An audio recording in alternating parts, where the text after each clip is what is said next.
Party ने किस तरह से कोरोना में लोगों की मदद की है वो किसी से छुपा नहीं है। साथ ही साथ हम लोगों ने जो मनरेगा का ये था, तो जो प्रवासी मजदूर लौट के आए थे उन सबको रोजगार मुहैया कराने का काम किया। और सिर्फ रोजगार ही नहीं, उस दौरान हम लोगों ने और 3 योजनाएं लागू करके, जिसका विस्तार से आपको डिटेल्स उपलब्ध करा दिया जाएगा। 198 रुपया जो डेली वेजेज की राशि थी मनरेगा के तहत, उसको हमने 225 रुपया भी करने का काम किया। और जो आप देखेंगे तो जो मानव दिवस था उसको भी बढ़ाने का काम किया। साथ ही साथ लोगों को उस दौरान किसी को भूख से मरने नहीं दिया। काम दे करके, अन्न अनाज दे करके हम लोगों ने प्रयास किया कि लोगों के जिंदगी बची रहे और जीविका का भी इंतजाम हम लोग लगातार करते रहे। उसका परिणाम है कि आज हम ये कह सकते हैं कि हम सब ठीक ठाक से हैं और राज्य सरकार ने जो काम किया है उसकी जितनी प्रशंसा की जाए कम है।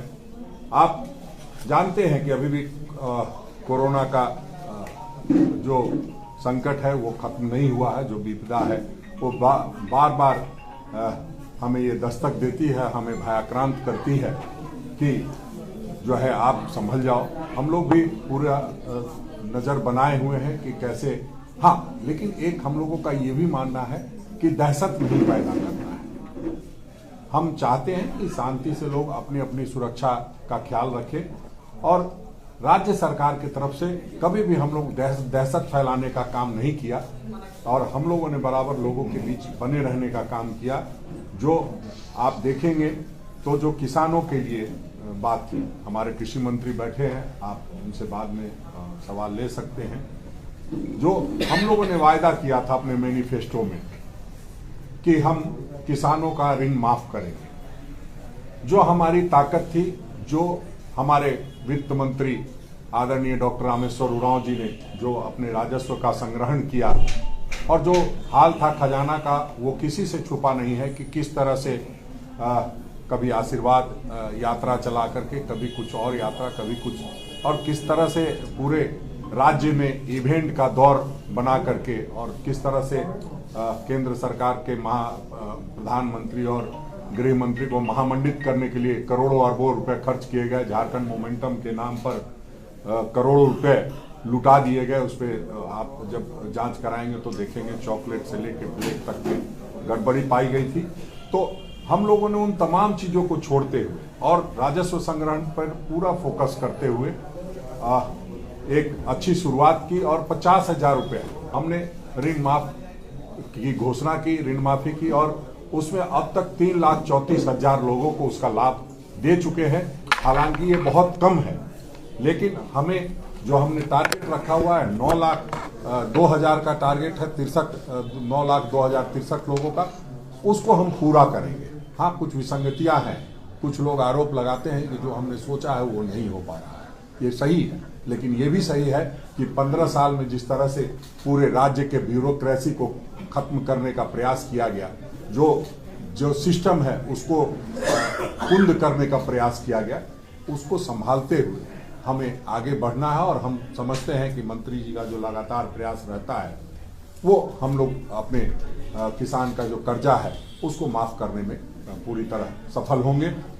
आप जानते हैं कि किस तरह से राज्य सरकार ने पिछले दिनों हम लोगों ने मॉब लिंचिंग जो शब्द होता है, जो भीड़ की हिंसा कही जाती है, मॉब लिंचिंग कहने से ऐसा लगता है किसी एक वर्ग विशेष की बात कर रहा है, लेकिन सच्चाई ये है कि भीड़ की हिंसा कहीं भी हो सकती है और कभी भी हो सकती है। और ये जो कोई कह रहा है, ये जो लोग राज्यपाल महोदय के पास जाकर के अपनी बात बताते हैं, उनको ये समझना पड़ेगा। आप कहते हैं कि 1-2 लोगों के बारे में लिखा हुआ, क्यों आप सबसे ज्यादा चिंतित हैं? क्यों आप बार बार इसका रोना रो रहे हैं? क्योंकि आपको लगता है कि ये भीड़ की हिंसा में कहीं ना कहीं आपके हाथ लाल हुए हैं और आपने कहीं ना कहीं इस हिंसा में भूमिका निभाने का काम किया है। इसलिए आप बचने के लिए, इस कानून से बचने के लिए, इस कानून को तोड़ना और मरोड़ना चाहते हैं और इस कानून का विखंडन करना चाहते हैं, जो ये राज्य सरकार कभी नहीं होने देगी।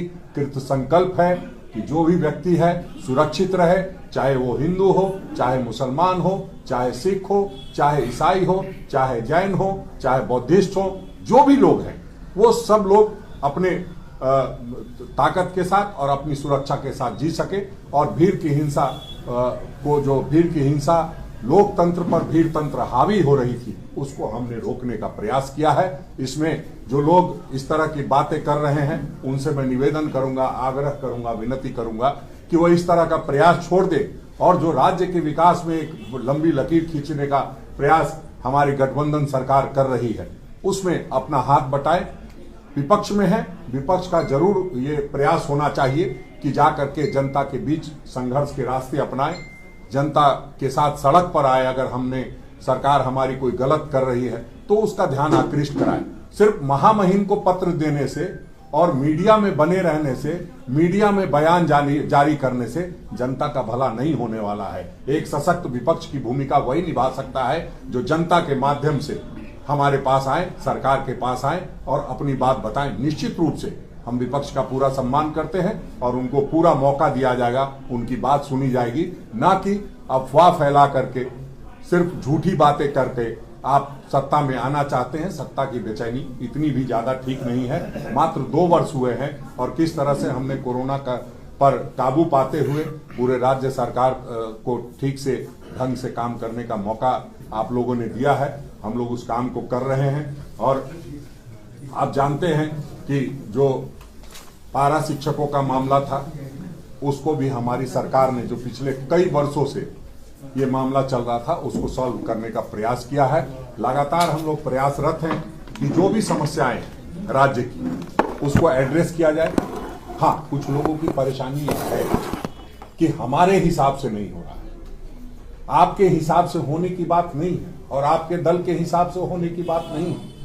ये बात जनता के हिसाब से होगी और जनता ने हमें मैंडेट दिया है तो हम जनता के मूड और मिजाज को समझते हैं, उस अनुरूप हम लोग काम कर रहे हैं। झारखंडी अस्मिता, झारखंड की संस्कृति, झारखंड की सभ्यता, उसको लेकर के चलते हुए जो विकास के रास्ते में आगे बढ़ना है वो हम लोग बढ़ने का काम कर रहे हैं। आप जानते हैं कि यूनिवर्सल पेंशन योजना लागू की गई है जिसका सभी बुजुर्गों को लाभ मिलेगा।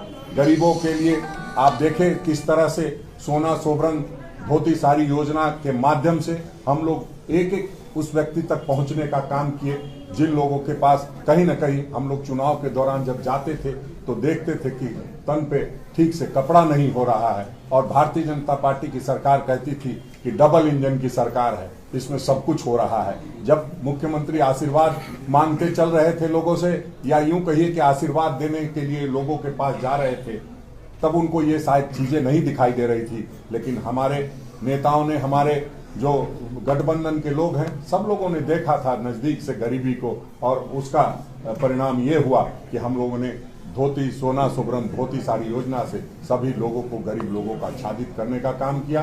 साथ ही साथ आदिवासी समाज के युवाओं को सरकारी खर्चे से मरांग गोम के योजना के तहत विदेश अध्ययन के लिए भेजने की शुरुआत की गई। ये आप अगर कहें तो सचमुच में एक बहुत बड़ी पहल है और हम इसके लिए राज्य सरकार के आभारी हैं कि राज्य सरकार सिर्फ बोलने वाले लोगों पर ध्यान नहीं देती है, अपने तंत्र से भी पता करती है कहाँ क्या कमजोरी और कहाँ क्या होना चाहिए। आपने देखा ट्राइबल यूनिवर्सिटी की को मंजूरी हम लोगों ने दे दी है। आज तक 20 वर्षों के बाद भी आज 21वें वर्ष में हम लोग खत्म करने जा रहे हैं 21वां वर्ष, और एक ट्राइबल यूनिवर्सिटी नहीं थी जो प्रदेश आदिवासियों का प्रदेश माना जाता है, जो प्रदेश ट्राइबल्स का प्रदेश माना जाता है, उसमें ट्राइबल्स के लिए एक यूनिवर्सिटी नहीं, एक कॉलेज नहीं, हमने पूरे यूनिवर्सिटी की को मंजूरी दे दी है और बहुत जल्द उसके माध्यम से जो आदिवासियों को सशक्त करने की हमारी योजना है, जो ट्राइबल्स को मुख्य धारा में लाने की योजना है, उस पर हम लोग सफल होंगे।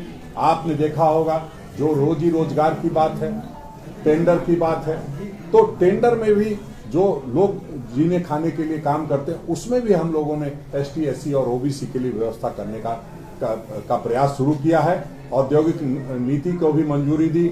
नियुक्ति प्रक्रिया को कैसे सही तरीके से हो, आज जो 5 वर्षों के बाद जो लगातार छात्र मिलते हैं, वो लगातार अपनी बात कहते हैं कि हमारा ये हो गया था, हमारा नियुक्ति हो गई थी, हमारा ये 13 जिला, हमारा 11 जिला।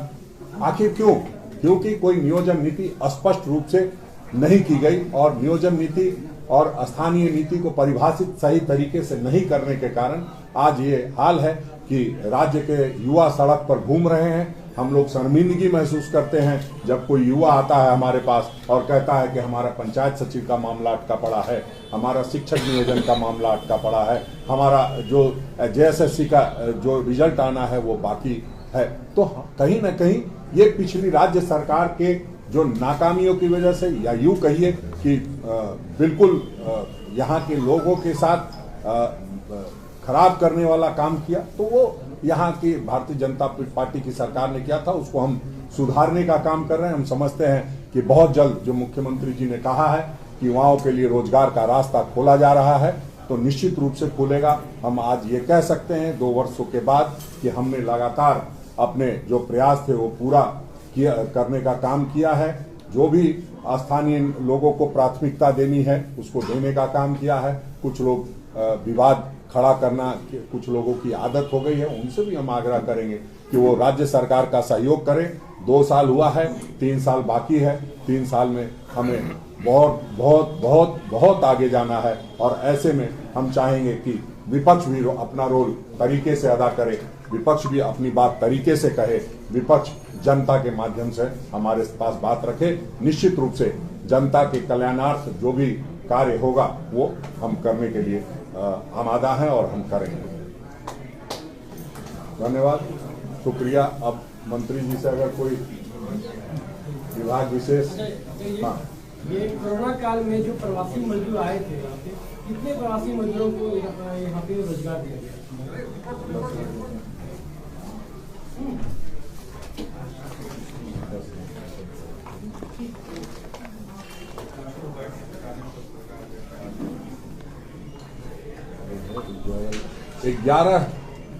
11.50 करोड़ मानव दिवस का सृजन किया गया वित्तीय वर्ष 2020-21 में, जो अब तक में सबसे ज्यादा है। 2 साल में कितने युवाओं को रोजगार दिया? 2 साल में सबसे पहले तो हमने रोजगार देने की शुरुआत कर दी थी। खेल जो पदाधिकारियों के को हमने खेल पदाधिकारी के रूप में पदस्थापित किया था। और जो आप जानते हैं, मैंने वही तो कहा कि नियोजन नीति स्पष्ट होती और सारी चीजें स्पष्ट होती तो कोर्ट का हस्तक्षेप नहीं होता, और जब कोर्ट का हस्तक्षेप हो जाता है तो माननीय न्यायालय के आधार पर काम करना होता है। उन सारे विषयों को राज्य सरकार लगातार देख रही है और ऐसा नहीं है कि राज्य में रोजगार देने का काम नहीं हुआ है। आप देखिए कि पिछले 5 वर्षों में जो डबल इंजन की सरकार थी उसमें 23 लोगों की भूख से मौत हुई थी, और इस पूरे कोरोना काल में 2 वर्षों तक हमने लगातार इतना काम किया कि आप देखिए एक भी भूख से मौत की खबर आपके पास नहीं है। आपने देखा कि किस तरह से हम लोगों ने सरना कोड को यहाँ से पारित किया, और सभी लोग इस चीज को समर्थन तो करते हैं, लेकिन जब हम आगे बढ़ने की बात करते हैं, भारतीय जनता पार्टी भी समर्थन करती है, लेकिन उसके 12 सांसद एक बार मुखर होकर के संसद भवन में इस बात को नहीं रख पाते। तो हम ये समझते हैं कि वो लगातार वो लोग झारखंड की अस्मिता के साथ खिलवाड़ करते आए हैं, और इसलिए इस तरह की चीजें सामने आ रही है। लेकिन हम लोगों ने बहुत चीजों में सुधार कर लिया है। बहुत छात्र सड़क पर हैं, वो सब कहीं न कहीं उपेक्षित हैं। उन सबको गले लगाने का और रोजगार देने का काम निश्चित रूप से करेंगे। ये जो आप लोगों आपकी सरकार ने तय किया है, मैट्रिक और इंटर मापदंड को रखा है, आपके जो आधार वाले क्षेत्र धनबाद, बोकारो, पलामू, गढ़वा, यहाँ के बच्चों को कितना मिल पाएगा? जो लोग यहाँ मैट्रिक और इंटर नहीं किए वो तो नहीं कर पाएंगे। नहीं, देखिए, इस बात में तो स्पष्ट होना पड़ेगा लोगों कि अगर आप मैट्रिक और इंटर नहीं किए हैं, यहाँ से राज्य से नहीं किए हैं, तो निश्चित रूप से आपको रोजगार जिस राज्य में किए हैं वहां उस तरह की व्यवस्था होगी तो वहां प्राथमिकता मिलेगी। उसमें तो कहीं कोई चिंता करने की बात नहीं होनी चाहिए। नहीं, ये सही है, लेकिन जब पढ़ाई आप कहीं से कर सकते हैं, कहीं अच्छी पढ़ाई करने के लिए आप बाहर जाते हैं, तो निश्चित रूप से नौकरी भी वहां अच्छी मिलेगी। हम ये समझते हैं, हम ये मानते हैं कि जो लोग 10वीं 12वीं पास करके अपना कुछ काम करना चाहते हैं, राज्य में रोजगार पाना चाहते हैं, उनको रोजगार का अवसर मिले। आज तक यही तो क्लियर नहीं है, इसीलिए सारा रोजगार का मसला अटका हुआ। हाँ, उसमें भी कई तरह की चीजें सामने आई है, उसको तरीके से हम लोग हैंडल कर रहे हैं और हम समझते हैं कि राज्य सरकार हर बात को लेकर के संजीदा है, वो किसी भी रोजगार को प्रभावित नहीं है। वो सरकारी नौकरी के अंदाज नहीं होंगे झारखंड में? नहीं, क्यों नहीं होंगे? अगर वो यहाँ का पढ़ा है, यहाँ नहीं पढ़ा, नहीं, ये देखिए नहीं, वो ठीक है, वैसे लोगों के लिए भी व्यवस्था है। जो लोग वो सरकार अभी तो स्पष्ट नहीं कर पाई, हम लोग यही जानते हैं। नहीं, हम ये कह रहे हैं कि एक तो प्राथमिकता जो यहाँ रहता है, जो यहाँ पढ़ता है, उसको मिलना ही चाहिए। बाकी जो देशव्यापी एग्जाम है, यूपीएससी, अगर कोई ये सोच करके करता तो यूपीएससी करना चाहिए। और तमाम तरह की नौकरियां हैं देश में। अब सरकारी नौकरियों का क्या हाल है? और आप सिर्फ नौकरी की बात हमसे पूछते हैं, भारत सरकार से पूछना चाहिए। जो सरकारी नौकरी कौन देता था? बोकारो स्टील प्लांट, HEC, ऐसे संस्थानों को बेचने का प्रयास किया जा रहा है। नहीं, ये तो 5 लाख है, 2.5 लाख नहीं है, वो बहुत ज्यादा है। लेकिन उसको समय के साथ, तरीके के साथ, नियोजन नीति के साथ, स्थानीय नीति के साथ किया जा रहा है। उसको थोड़ा वक्त लगेगा, देर होगा, दुरुस्त होगा, किसी को कोर्ट जाने की जरूरत नहीं। पहले 2 करोड़ वाले से पूछिए कि 14 करोड़ रोजगार दे पाए हैं कि नहीं। अगर आप देखिएगा तो जो लोग, ये आप अपना सवाल नहीं पूछ रहे हैं, ये भारतीय जनता पार्टी के लोग लगातार आपसे कहते हैं, सवाल करते हैं। नहीं, बिल्कुल, हम लोग पहले तो हमने कहा ना कि जीवन है, जिंदगी है, उसको आप एक बात बताइए कि पूरे 2 साल में कोई भूख से मौत हुई क्या? तो हमने कुछ न कुछ काम दिया होगा, रोजगार दिया होगा और सारी व्यवस्था दुरुस्त रखी। अगर किसके पास रोजगार नहीं है तो उसके घर तक 15 लाख राशन कार्ड पहुंचाने का काम शुरू किया गया कि भाई अगर नहीं रोजगार उपलब्ध करा पा रहे हैं तो कम से कम आपको भूख से मौत नहीं होगी, आपका जो आपके घर तक व्यवस्था पहुंच रही है। और हम लोग पूरा देखिए, ये देश का हाल पिछले 7 वर्षों में ऐसा हो गया है कि आपको कोई संस्थान नहीं मिलेगा जहां पर नौकरी मिल सकेगी। सरकारी नौकरी कैसे मिलती थी? ये जो बड़े बड़े प्लांट खोले गए थे, नेहरू जी ने खोला था, उन सबों में नौकरियां ज्यादा मिलती थी। आप जो रांची के लोग की बात करेंगे तो रांची के ज्यादातर लोग यहाँ इसलिए थे कि HEC बहुत बड़ा प्लांट हुआ करता। राज्य सरकार में बहुत नौकरियां नहीं होती हैं, लेकिन हम लोग प्रयासरत हैं, ज्यादा से ज्यादा नौकरी देने का प्रयास करेंगे। और ये नियुक्ति वर्ष भी है आपका 2021? बिल्कुल नहीं, नियुक्ति वर्ष तो ये ठीक है कि मुख्यमंत्री जी ने इस बात को कहा है कि नियुक्ति वर्ष है। नियुक्ति वर्ष तो हर वर्ष होना चाहिए। अगर सिर्फ ये वर्ष नियुक्ति वर्ष होगा तो आने वाले समय में लोगों की नियुक्ति तो होती ही रहेगी। हम लोग हर वर्ष को नियुक्ति वर्ष की तरह मानते हैं और हर वर्ष नियुक्ति देने का काम करते हैं। धन्यवाद। अध्यक्ष जी, 2 साल के कार्यकाल में आपके कार्यकर्ता आपकी सरकार से और कांग्रेस के मंत्रियों से कितना कुछ? नहीं, देखिए, ये तो समीक्षा करने की बात है और हम समझते हैं कि लगातार हम लोग समीक्षा करते हैं और कार्यकर्ताओं की नाराजगी बिल्कुल जायज है। कई विधायक भी सवाल उठाते हैं, उनकी भी नाराजगी जायज है, क्योंकि जो कार्यकर्ता होता है वो लोगों के बीच रहता है, उनको लोगों के दुख दर्द का पता होता है, तो उनकी नाराजगी बिल्कुल स्वाभाविक है और होनी चाहिए। और अगर नाराजगी नहीं है तो वो जिंदा कार्यकर्ता नहीं है, वो जिंदा विधायक नहीं है। और वो लोग लगातार अपनी बात को रखते हैं और हमने भी लगातार प्रयास किया है कि राज्य सरकार हमारी जो विधायक हैं, हमारे जो कार्यकर्ता हैं, उनकी आवाज को सुने। राज्य सरकार को हमने ये भी कहा है कि आप जल्द से जल्द, जितनी जल्दी हो सके, पता नहीं क्या व्यवधान आ रहा है, लेकिन जितनी जल्दी हो सके 20 सूत्री के माध्यम से राज्य सरकार की योजनाओं को जन जन तक पहुंचाने का काम करें। हमें उम्मीद है कि आज 2 वर्ष पूरे होने जा रहे हैं। मुख्यमंत्री जी इस बात को लेकर संजीदा हैं, हम लोगों ने भी बात कही है। बहुत जल्द अंतिम व्यक्ति तक सरकारी योजनाओं को पहुंचाने के लिए 20 सूत्री का भी गठन होगा और भ्रष्टाचार पर नियंत्रण पाने के लिए निगरानी समिति का भी गठन किया। अध्यक्ष जी, एक सवाल है कि बोर्ड और निगम का जो मामला है अभी तक लंबित है। दूसरी बात है कि 12वां मंत्री का जो प्रश्न है आप लोग बार बार उठाया करते थे पिछले सरकार में, तो क्या ये ऐसे ही रहेगा? नहीं, देखिए, 12वें मंत्री की जब जरूरत होगी, ये मुख्यमंत्री जी का विशेषाधिकार होता है कि कितने लोगों से काम चले। मंत्री तो 18 होते तो बहुत ज्यादा अच्छा होता, लेकिन 12 हैं, 11 मंत्री में 5 साल सरकार चली थी। अब जब मुख्यमंत्री जी को आवश्यकता लगेगी तो निश्चित रूप से वो एक मंत्री को इंक्लूड करेंगे। अच्छा, ये केंद्र सरकार ने जो है रीसफलिंग की है मंत्रिमंडल के अंदर, आपको नहीं लगता है कि नए लोगों को भी मौका मिलना चाहिए? 2 साल हो गए आपके सरकार के, जो लोग अच्छा परफॉर्म नहीं कर पा रहे हैं तो उन्हें रिप्लेस करना चाहिए, नए लोगों को मौका मिलना चाहिए। देखिए, हम लोग केंद्र सरकार की तरह सोच नहीं रखते हैं। आपके राज्य में भी दूसरे आपके भी जो सरकार है वहाँ भी हुआ है। बिल्कुल बिल्कुल, मैंने कहा ना कि समीक्षा लगातार होती रहती है।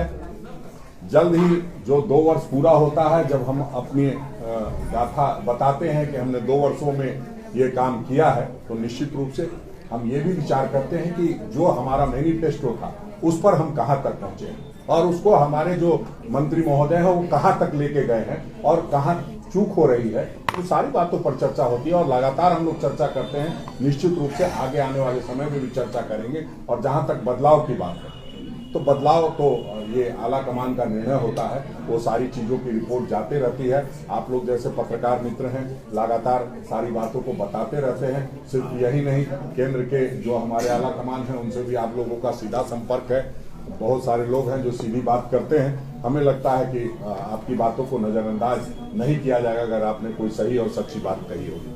सर, धोती साड़ी योजना की बात होती है, इसे उपलब्धि के तौर पर आपने बताया, लेकिन जो बुनकरों की हालत खराब होती जा रही है स्टेट में, उस पर बात नहीं होती। बिल्कुल, हमने इसके लिए मंत्री महोदय का ध्यान आकृष्ट कराया है कि इस राज्य के जो बुनकर हैं उनकी जो बनाई हुई चीजें हैं उस पर विशेष फोकस करना चाहिए। ये बात आपने ठीक कहा जो और संज्ञान में दिया है।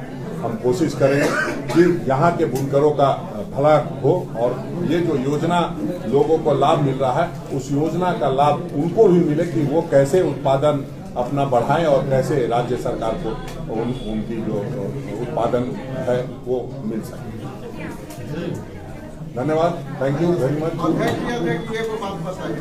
सत्येंद्र जी, अलग से हम लोग एक कमरा में बंद करके पर कांग्रेस पार्टी कम करने पर कांग्रेस पार्टी का क्या स्टैंड? वैट में देखिए, वैट का जहां तक मामला है, पार्टी का स्टैंड बताइए। सरकार का तो स्टैंड क्लियर हो गया। नहीं, देखिए, पार्टी का स्टैंड ये है कि वैट में जब ये लगेगा कि हमारे यहाँ अन्य राज्यों से ज्यादा महंगा तेल है तो निश्चित रूप से हम लगातार, ऐसा नहीं है कि सिर्फ कह देने मात्र से, जब भी लगेगा कि सही में हम और अन्य राज्यों से महंगा तेल बेच रहे हैं तो हम उसको वैट घटाने का काम नहीं। देखिए, आप लोगों को राहत पहले ही हम लोगों ने ₹2.26 का दिया है, ठीक है, और केंद्र सरकार ने भी दिया है। हम लोग आगे भी जो राहत का दे सकते होंगे निश्चित रूप से हम अपने वित्त मंत्री जी से आग्रह करेंगे कि वैट में जो छूट दे सकते हैं वो देने का काम करें। धन्यवाद।